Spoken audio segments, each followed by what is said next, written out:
प्रिय साहित्य सुधी श्रोताओं, आज हम कविवर चंद बरदाई और उनकी कालजयी कृति पृथ्वीराज रासो के बारे में चर्चा करेंगे।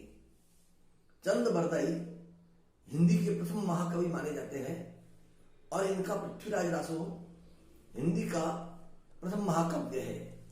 चंद बरदाई दिल्ली के अंतिम हिंदू सम्राट पृथ्वीराज चौहान के सामंत और राजकवि के रूप में प्रसिद्ध है। रासो के अनुसार ये भट्ट जाति के जगात नामक गोत्र के थे। इनके पूर्वजों की भूमि पंजाब थी, जहां लाहौर में इनका जन्म हुआ था। बाद में वे अजमेर दिल्ली के सुविख्यात हिंदू नरेश पृथ्वीराज के सम्माननीय सखा, राजकवि और सहयोगी हो गए थे। वे महाराज पृथ्वीराज के राजकवि ही नहीं, उनके सखा और सामंत भी थे तथा षड भाषा, व्याकरण, काव्य, साहित्य, छंद शास्त्र, ज्योतिष, पुराण, नाटक आदि अनेक विद्याओं में पारंगत थे। ऐसा माना जाता है कि इनका जन्म और सम्राट पृथ्वीराज का जन्म एक ही दिन हुआ था। दोनों का महाप्रयाण भी एक ही दिन माना जाता है। ये दोनों प्रायः सर्वत्र एक साथ दिखाई देते थे। महाराज चाहे घर में हो या युद्ध में या यात्रा में, चंद बरदाई उनके साथ अवश्य होते थे और प्रत्येक राय मशवरे में पृथ्वीराज चौहान के साथ शामिल रहा करते थे। इन्हें जालंधरी देवी का इष्ट था, जिसकी कृपा से ये अदृष्ट काव्य भी कर सकते थे। पारस्परिक दृढ़ मित्रता व अथाह प्रेम की वजह से ही चंद बरदाई ने हिंदी भाषा के प्रथम महाकाव्य पृथ्वीराज रासो की रचना कर डाली। इसमें कवि चंद ने पृथ्वीराज की जिंदगी की अनेक घटनाओं का उल्लेख किया है। यह महाकाव्य 2500 पृष्ठों का विशाल ग्रंथ है, जिसमें 270 समय सर्ग या अध्याय है। प्राचीन समय में प्रचलित प्रायः सभी छंदों का इसमें व्यवहार हुआ है। मुख्य छंद है कवित्त, छप्पय, दुहा, तोमर, त्रोटक, गाहा और आर्या।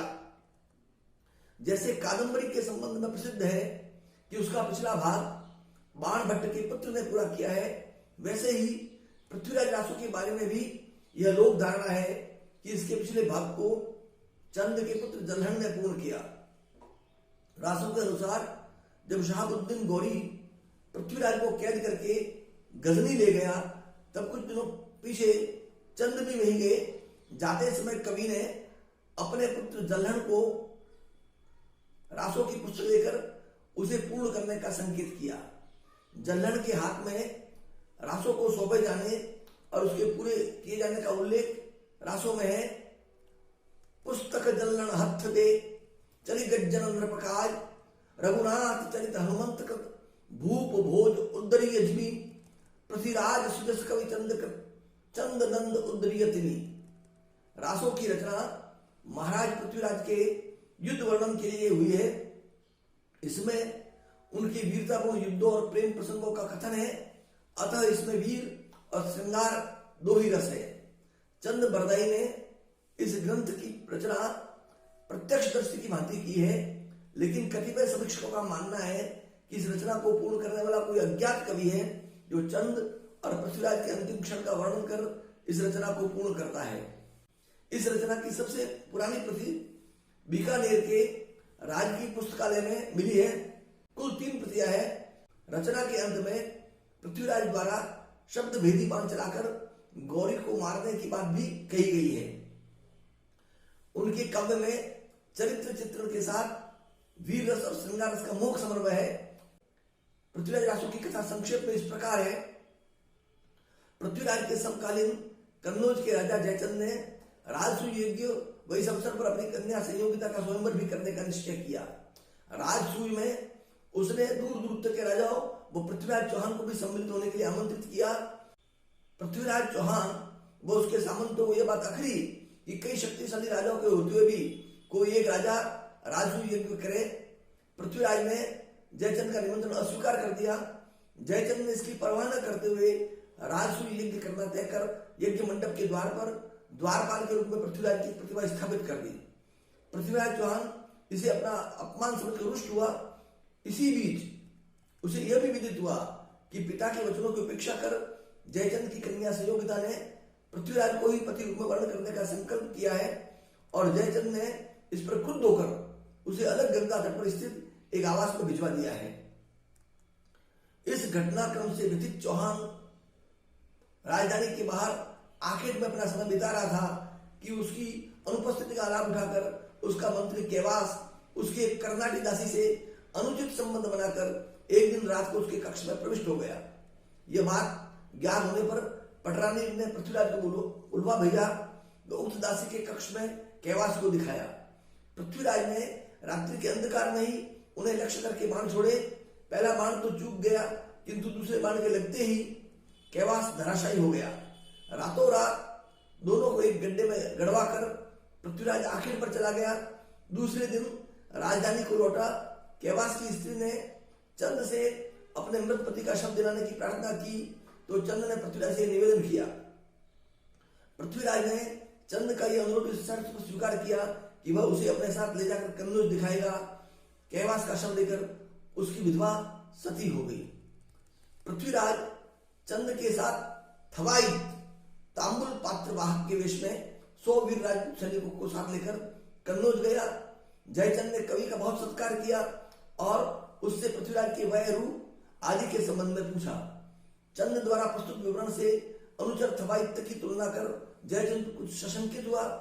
शंका निवारणार्थ उसने कवि को पान अर्पित करने के बहाने अन्य दासियों के साथ एक दासी को बुलाया जो पहले पृथ्वीराज की सेवा में रह चुकी थी।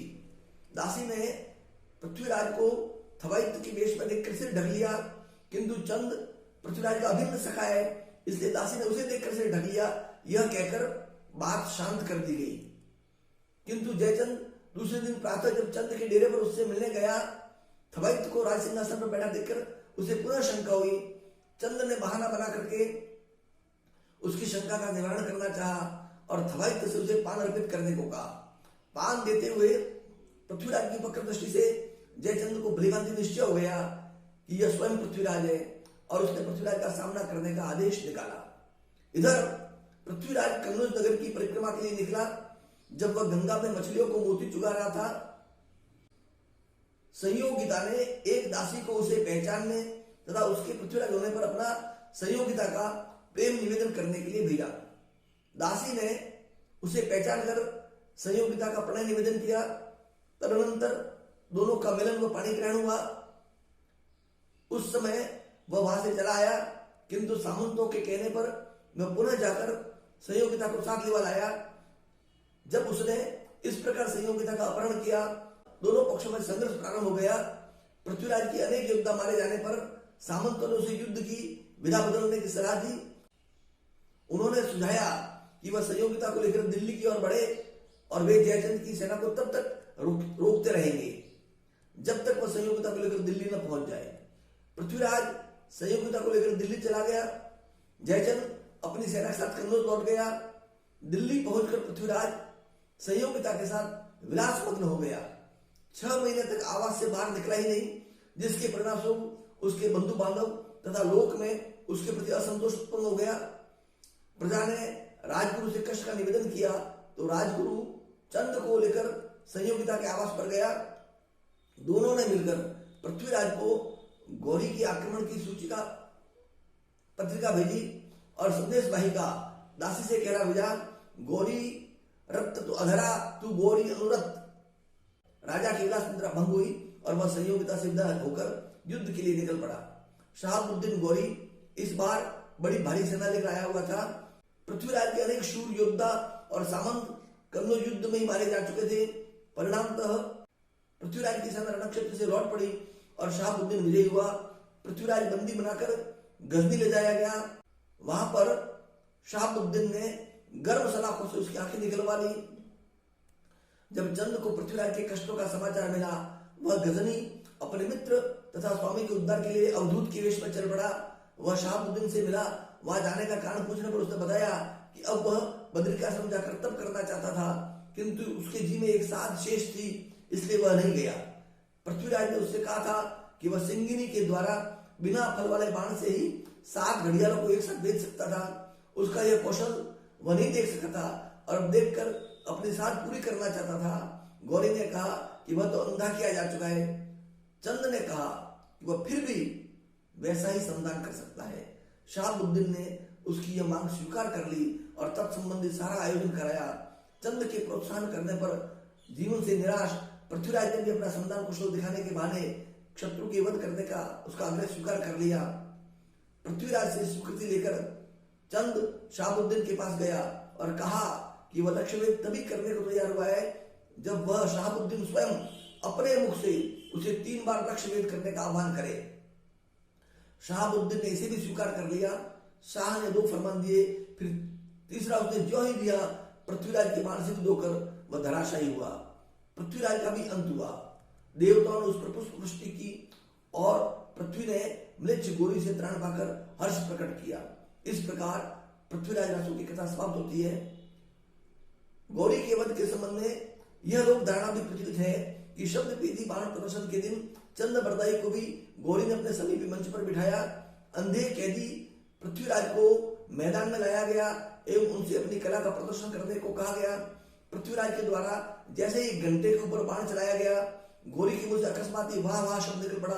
बस फिर क्या था, चंद बरदाई ने तत्काल एक दोहा सुनाया, 4 बास 24 गज अंगुल अष्ट प्रमाण ताऊ पर सुल्तान है मत चुके चौहान। इस दोहे में कई बार चंद ने गूढ़ संकेतों में पृथ्वीराज को यह बता दिया कि गौरी कितनी ऊंचाई पर बैठा हुआ है।